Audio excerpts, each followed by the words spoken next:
बिस्मिल्लाहिर्रहमानिर्रहीम। दोस्तों, पिछले वीडियो में मैंने पाक मिट्टी से वज़ू और गुस्ल करने का तरीक़ा जो है वो बताया था, और आज के इस वीडियो में पाक मिट्टी से जो हम वज़ू या तयम्मुम करते हैं तो उसके फ़राइज़ और सुन्नतें क्या हैं, और कुछ मसाइल लेकर के हाज़िर हुआ हूँ कि किस हालत में हम पाक मिट्टी से वज़ू और गुस्ल करके नमाज को अदा कर सकते हैं। हमारा यूट्यूब चैनल दीनी गिराफ़ी है। आप हज़रात इस चैनल पर अगर नए हैं तो इसको सब्सक्राइब करें, लाइक और शेयर करके आगे बढ़ाएं ताकि और भी लोगों को इन मसाइल की जानकारी हासिल हो। तो बात करते हैं कि हम तयम्मुम जो वज़ू पाक मिट्टी से करते हैं या गुस्ल पाक मिट्टी से करते हैं तो उसके फ़राइज़ कितने हैं। उसके फ़राइज़ यानी तयम्मुम के फ़राइज़ 3 हैं। नंबर 1 नियत, नंबर 2 सारे मुंह पर हाथ फेरना, और नंबर 3 दोनों हाथ का कोनियों समेत मसह करना। ये 3 फ़राइज़ पाक मिट्टी से वज़ू करने के हैं। और बात करते हैं सुन्नतों की, तो तयम्मुम में कितनी सुन्नतें हैं ये भी जानना ज़रूरी है। हम जो पाक मिट्टी से वज़ू करते हैं या गुस्ल करते हैं तो उसकी सुन्नतें कितनी हैं। तयम्मुम की 10 सुन्नतें हैं। नंबर 1 बिस्मिल्लाह शरीफ कहना, यानी बिस्मिल्लाह पढ़कर तयम्मुम शुरू करना। नंबर 2 हाथों को ज़मीन पर मारना। नंबर 3 ज़मीन पर हाथ मारकर लौट देना, यानी आगे बढ़ाना और पीछे लाना। मिट्टी पर आप अपने हाथ को आगे पीछे करना, ये भी सुन्नत है। नंबर 4 उंगलियां खुली हुई रखना, कुशादा फैली हुई उंगलियां रखना मिट्टी पर। नंबर 5 हाथों को झाड़ लेना। अगर ज़्यादा गर्द लगी हुई है तो उस वक्त हाथों को झाड़ना भी सुन्नत है। नंबर 6 पहले मुंह पर हाथों का मसा करना, यानी पहले मुंह का मसा करना हाथों से, उसके बाद दोनों हाथों का, फिर दोनों का मसा करना। पहले हाथों को झाड़ लेना, फिर मुंह, फिर हाथों का मसा करना, फिर दोनों का मसा कर पैदर पे होना, पहले सीधे फिर उल्टे हाथ का मसा करना। नंबर 9 दाढ़ी का खिलाल करना। अगर दाढ़ी है तो आप अपनी उंगलियों को दाढ़ी में डालकर खिलाल करें।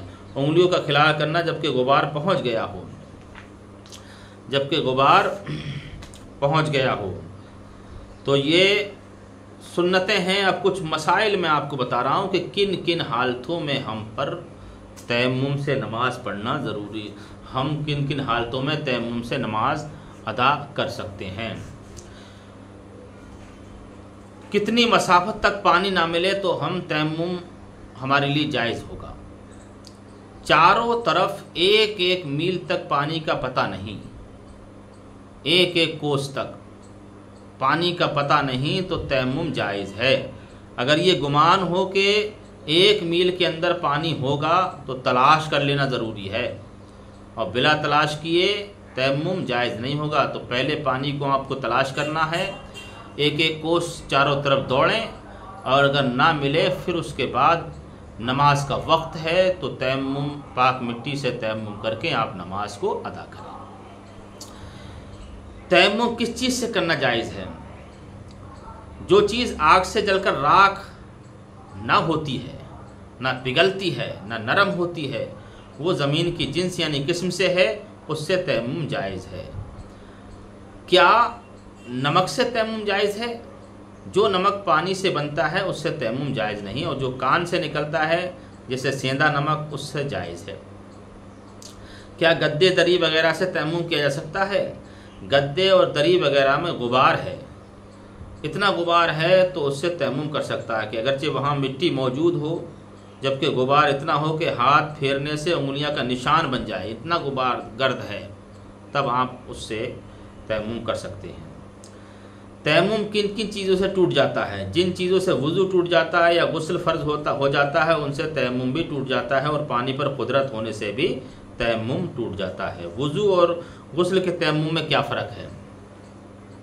वज़ू और गुस्ल का दोनों का तयम्मुम एक ही तरीके पर है। किस किस्म की बीमारी में वज़ू या गुस्ल की जगह तयम्मुम करने की इजाज़त है, ये भी जानना ज़रूरी है कि हम पाक मिट्टी से किस बीमारी में तयम्मुम करके नमाज पढ़ सकते हैं। ऐसी बीमारी हो कि वुज़ू या गुस्ल से उस बीमारी के ज़्यादा होने या देर में अच्छा होने का सही अंदेशा हो, ख्वाह यूँ कि उसने खुद आजमाया हो कि जब वुज़ू या गुस्ल करता है तो बीमारी बढ़ती है, या यूँ कि किसी मुसलमान अच्छे लायक हकीम ने जो ज़ाहिरन फासिक ना हो कह दिया हो कि पानी नुकसान करेगा, तो ऐसी सूरत में तयम्मुम की इजाज़त है।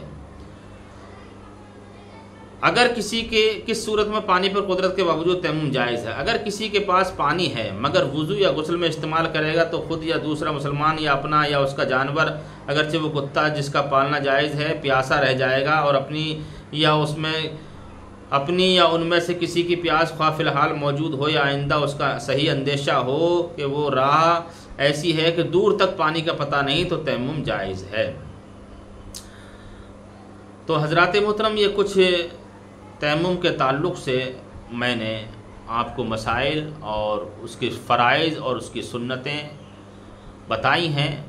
तयम्मुम किन किन हालतों में आप कर के नमाज़ पढ़ सकते हैं, ये सारी जानकारी आज के इस वीडियो में मैंने आपको दी है।